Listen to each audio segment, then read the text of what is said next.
Hello and अस्सलाम वालेकुम। पूरी दुनिया को इस वक्त भारत से खतरा है। ये क्या भारत कर रहा है? भारत ने, और ये बैलिस्टिक मिसाइल है, न्यूक्लियर वॉर हेड लेके जा सकता है। भारत ने बैलिस्टिक मिसाइल अग्नि 5 का तजुर्बा कर लिया है। जो रेंज बताई जा रही है, IRBM का तजुर्बा किया है, जिसकी रेंज 5000 से 5500 किलोमीटर बताई गई है। ठीक, ब्रेकिंग न्यूज ये है कि भारतीय सेना आज खलीज बंगाल में अपने लॉन्ग रेंज मिसाइल का तजुर्बा भी करने जा रही है। Agni 5, the long-range nuclear missile, roars into the sky with MIRV and bunker buster power. It's a powerful, strong message to New Delhi's adversaries. Bharat की हरकतें मशकूक हैं। अब नाज़रीन इकराम, भारतीय जंगी तैयारे जो हैं वो पाकिस्तानी बॉर्डर के करीब जंगी मशक़ें एक मरतबा फिर करने जा रहे हैं। क्या भारत जो है वो एक बहुत बड़ी गेम जो है वो भी प्लान कर रहा है। भारत ने अग्नि 5 को लॉन्च किया है। ये सेकेंडरी बैलिस्टिक मिसाइल है और इसके जो चर्चे हैं वो पूरी दुनिया में होते हुए दिखाई दे रहे हैं। और सुनने में आएगा कुछ पाकिस्तानी मीडिया वाले भी ऐसे हैं जो कि कह रहे हैं कि पाकिस्तान डरा हुआ दिखाई दे रहा है जब से इंडिया ने अपना बैलिस्टिक जो मिसाइल है उसको लॉन्च किया है, उसको एक्सपेरिमेंट किया है। तो हमारे साथ पाकिस्तानी अवाम मौजूद है, इनसे पूछेंगे। और ये बात भी इसी तरफ इशारा कर रही है कि किसी भी वक्त जो इंडिया और पाकिस्तान है, ये एक और नई सरहदी झड़प जो बाद अज़ां एक फुल फ्लेज जंग में तब्दील हो सकती है, उसकी तरफ तेजी के साथ आगे बढ़ रहे हैं। तौबा तौबा तौबा। नमस्ते दोस्तों, जय हिंद। हिंदुस्तान वॉरियर्स में आपका स्वागत है। जी हाँ दोस्तों, जैसा कि आपने क्लिप में देखा कि अग्नि 5 के टेस्ट होने के बाद पाकिस्तान में डर का माहौल बना हुआ है। भारत ने एक ऐसा मास्टर स्ट्रोक खेल दिया है जो पूरे एशिया को तबाह कर सकता है। इसकी रेंज में चाइना के साथ साथ यूरोप के कुछ हिस्से भी आते हैं। दरअसल यह एक इंटरमीडिएट रेंज बैलिस्टिक मिसाइल है जो 5000 किलोमीटर तक के टारगेट को मार सकती है। 5000 किलोमीटर रेंज का मतलब यह है कि इंडिया को अगर सेंटर मान लो तो China, Pakistan, middle east, Russia के कुछ हिस्सों को लेकर जापान, कोरिया और ईस्टर्न यूरोप के कुछ पार्ट्स जैसे टर्की और यूक्रेन तक सब अग्नि 5 के रेंज में शामिल है। इसका सक्सेसफुल टेस्ट उड़ीसा के चांदीपुर से किया गया है। यह टेस्ट स्ट्रेटेजिक फोर्सेस कमांड की सुपरविजन में हुआ है और हर ऑपरेशनल और टेक्निकल पैरामीटर को वैलिडेट किया गया है। यह कोई छोटी बात नहीं है क्योंकि अग्नि 5 को इंडिया के न्यूक्लियर डिफेंस का बैकबोन माना जा रहा है।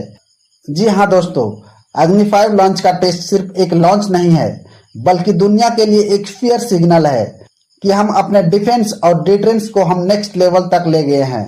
तो दोस्तों, आगे आप वीडियो में देखिए कि कैसे पाकिस्तान में इसको लेकर डर का माहौल बना हुआ है। इसकी जारी बात है, अब वो मिसाइल जो है वो जाएगा या अमेरिका या चाइना। ये क्या भारत कर रहा है? भारत ने, और ये बैलिस्टिक मिसाइल है, न्यूक्लियर वॉर हेड लेके जा सकता है। क्या आपको क्या लगता है? एक तरफ वज़ीर-ए-आज़म मोदी चाइना जा रहे हैं, ऊपर से मिसाइल भी छोड़ रहे हैं चाइना पहुंचने वाले, और कई लोगों का ये कहना है कि बेसिकली अब इंडिया अमेरिका ताल्लुकात ख़राब हो रहे हैं तो इंडिया यूरोप के ऊपर भी हमला कर सकता है, अमेरिका के ऊपर भी जा सकता है। एक तो इस पे जवाब दें, फिर भारत पाकिस्तान के टॉक्स के हवाले से भी कुछ चीज़ें चल रही हैं। आपको क्या लगता है भारत इस तरह के तजर्बे क्यों करता रहता है? सर, सबसे पहले तो शायद मुझे लगता है कि इस तरह की जो चीजें होती हैं, जो एक्सपेरिमेंट्स होते हैं, ये तो पाकिस्तान भी करता रहता है, दुनिया में हर जगह होते रहते हैं अपने आप को अपग्रेड करने के लिए। और भारत ने अभी तक तो किसी के ऊपर अटैक किया नहीं है। अगर कभी दो कान के नीचे लगाएं तो हमारे ही लगाएं सर। गलती से भी अगर मिसाइल चल जाता है तो वो उड़कर सर हमारे ही आ जाता है। दो कान के नीचे क्या लगाए? हम 4 कान के नीचे लगाएंगे मैडम। आपने देखा नहीं हमारे मिसाइल? हम तो सच्ची मुची जहाज गिरा देते हैं, आपको पता ही है। सही बात है सर, वो भी चाइनीज मिसाइल से सर, बड़ी बात है। लेकिन सर बात सर ये कि वो कभी अटैक किया नहीं ना भारत ने किसी के ऊपर। किया हो मुझे बताइए, शायद मुझे याद ना रहा हो। लेकिन जब भी हुआ है, अगर छोटे मोटे कोई अटैक्स चले तो वो पाकिस्तान के साथ ही चले हैं। और अभी तो उन्होंने, पहले तो हम जब बात किया करते थे, हमारे लोग जो या हमारे दोस्त समझे जो भारत से हमें ज्वाइन किया करते थे, तो वो कहते थे जी हम तो चाइना के लिए बनाते हैं, आपके लिए नहीं। लेकिन चाइना के साथ तब उनकी दोस्ती हो गई है, तो इसलिए मुझे लगता है कि फिर हम ही रह जाते हैं वहां पर। लेकिन ये जरूर है कि इस तरह की चीजें सर लोग अपग्रेड्स करते रहते हैं। हमें इतना घबराने की क्या जरूरत है? हम भी तो करते हैं सर। हम किसके लिए बना रहे हैं? उनके पास तो चले फिर पैसा है और उनकी इकोनॉमी जो है वो काफी स्ट्रांग चल रही है। हम तो बगैर पैसे के, और इकोनॉमी भी हमारी इतनी खराब है, लोगों की हालत यहाँ खराब है। आपने देखा अभी फ्लड में क्या हालात हुए, उसके बावजूद हम इस तरह के मिसाइल्स वगैरह जो है उसके एक्सपेरिमेंट्स करते रहते हैं। तो पाकिस्तान बताए कि वो किसके लिए कर रहे हैं। तो जाहिर है कि अगर किसी के पास, उनके पास पैसा है तो वो अपग्रेड तो करते रहेंगे चीजों को। मैडम बात पैसे की नहीं है। देखिए बात यह है कि पाकिस्तान अगर 3700 किलोमीटर 2700 किलोमीटर का भी मिसाइल बनाए तो अमेरिका कहता है ये हमारे पास पहुंचाने के लिए कह रहे हैं, हालांकि 2700 किलोमीटर तो नहीं है यहाँ से अमेरिका। इंडिया इतने इंटरकॉन्टिनेंटल बड़े बड़े मिसाइल, तो फिर जो छोटे ममालिक होते हैं हम जैसे, हमें वो जो है वो फोर्स करते हैं कि हम भी डिफेंस पे पैसा लगाएं, हम भी अपने दिफा पे खर्चा करें। तो इंडिया को नहीं ना चाहिए कि दिफा पे इतना पैसा लगाए ताकि खित्ते में माहौल खराब हो। तो ये इंडिया के ऊपर जिम्मेदारी है, इंडिया बड़ा मुल्क है। सर अगर इतना कोई खतरनाक चीज हो रही होती या इतना कोई परेशानी हो रही होती तो आपके ख्याल से अमेरिका ने बात ना की होती, अमेरिका ना बोला होता? ये भारत में कुछ भी हो रहा हो, चाहे मिसाइल्स बन रहे हो या कुछ, और हर चीज को हम अपने ऊपर क्यों ले जाते हैं? अमेरिका हर एक को रोकता है, हर एक को कभी किसी चीज की परमिशन देता है, कभी सैंक्शंस लगाता है। अगर ऐसा होता तो भारत को रोकता वो कि भाई ये तो हमारे ऊपर अटैक ना कर दें। हर चीज का ठेका हमने ही क्यों उठा के रखा है? और हम जो मिसाइल बना रहे हैं सर, उसका क्या, वो हम किस लिए बनाते जा रहे हैं? हमारे यहाँ भी तो हर कुछ दिन के बाद एक्सपेरिमेंट्स हो रहे होते हैं, कभी न्यूज आती है, कभी न्यूज नहीं आती है, कभी देर में आती है। रुके तो हम भी नहीं है। जहां तक मैंने सुना है जो न्यूक्लियर वेपन्स हमने बना रखे हैं वो शायद हमने 2-4 भारत से भी ज्यादा बना लिए हैं, ऐसा कई एक्सपर्ट्स जो हैं वो बताते हैं। तो किस लिए बनाए सर हमने? वही पैसा अगर हम अपने यहाँ लोगों की किसी बेहतर काम में लगा देते तो क्या अच्छा नहीं था?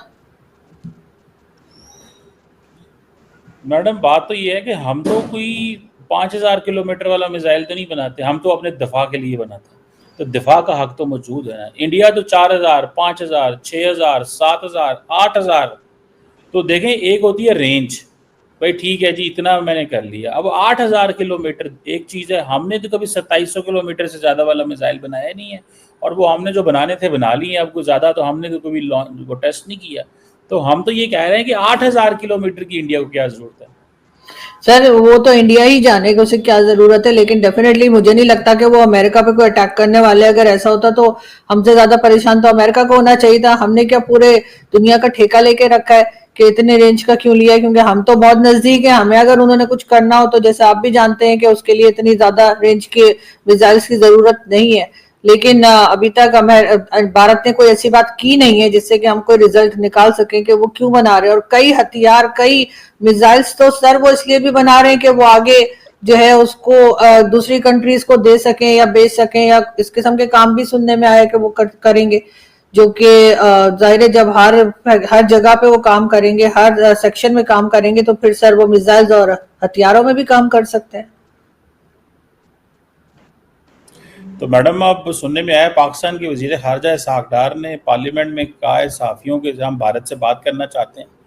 तो मैडम देखें जंग तो पाकिस्तान ने जो है वो अच्छी लड़ी है, जहाज़ भी गिराए, सारा कुछ किया। इसके बावजूद पाकिस्तान जो है वो देखें बातचीत का और हाथ जो है वो आगे किया उसने इंडिया से बात करने के लिए। कैसे देखती हैं आप इसको? तो सर बात क्या करेंगे ये भी इसहाक डार साहब बता देते ना, कि क्या बात क्या करनी है इन्होंने भारत से। और इतनी बार भारत को इन्होंने कहा है कि जी हम बात करना चाहते हैं, वो कहते हैं हमें बात नहीं करनी। तो सर कोई अपनी सेल्फ रिस्पेक्ट नहीं है? ना करें बात। क्यों हम भारत के बगैर आगे नहीं बढ़ पा रहे? और अगर हम आगे नहीं बढ़ पा रहे और हमें हर हाल में भारत की जरूरत है, तो हमने पहले क्यों इस किस्म की हरकतें की जिसकी वजह से भारत और हमारे टर्म्स खराब हुए? वो इमरान खान ही थे ना जिन्होंने कहा था जी पीएम मोदी जब तक प्राइम मिनिस्टर रहेंगे हम तो भारत से बात नहीं करेंगे। लेकिन उसके बाद इमरान खान खुद जेल चले गए और आज पीएम मोदी तो अभी भी हैं। फिर आप कैसे बात करेंगे? ये तो शोर पाकिस्तान ने ही मचाया था ना, कभी हिंदुत्व का, तो कभी मुसलमानों पे जुल्म हो रहा है, तो कभी क्या हो रहा है। ये तमाम नौटंकियां करने के बाद आपको लगता है कि वो लोग हमसे बात करेंगे? और हमें बात करनी क्या है सर? कौन से टॉपिक पे बात करेंगे? कश्मीर पे बात करेंगे तो कश्मीर पे तो वो कुछ नहीं सुनने को तैयार है। दूसरी तरफ क्या बात करेंगे? टेररिज्म पे बात करेंगे तो वो वही हमारे यहाँ जो हम हमेशा से गिनवाते हैं वो उन लोगों के नाम ले लेंगे और कहेंगे ये हुआ है, वो भी हमने उनकी कोई बात नहीं माननी। तो सर फिर क्या बात करना है कि कितने का आलू है, कितने का प्याज है उनके यहाँ?